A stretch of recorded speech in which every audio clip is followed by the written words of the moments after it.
Sa mabatian ini sa mga manunudlo sang kasuguan nga nagapungko didto, nagsiling sila sa ila kaugalingon. Paano nga makahambal siya sang subong sina? Pagpasipala ina sa Dios. Wala sing bisan sino nga makapatawad sang mga sala kundi ang Dios lang. Sa gilayon nahibaluan ni Jesus ang ila huna-huna. Gani nagsiling siya sa ila nga nagahuna-huna kamo sang subong sina. Diin bala ang mas mahapos ang magsiling sa paralitiko ginpatawad na ang imo mga sala, o kon ang magsiling magtindog ka, dala ang imo hiligdaan kag maglakat.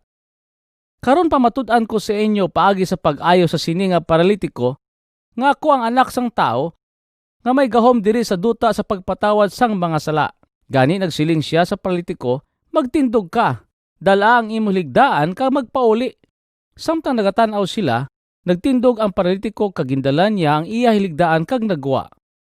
Natingala gid sila tanan kag gindayaw nila ang Dios.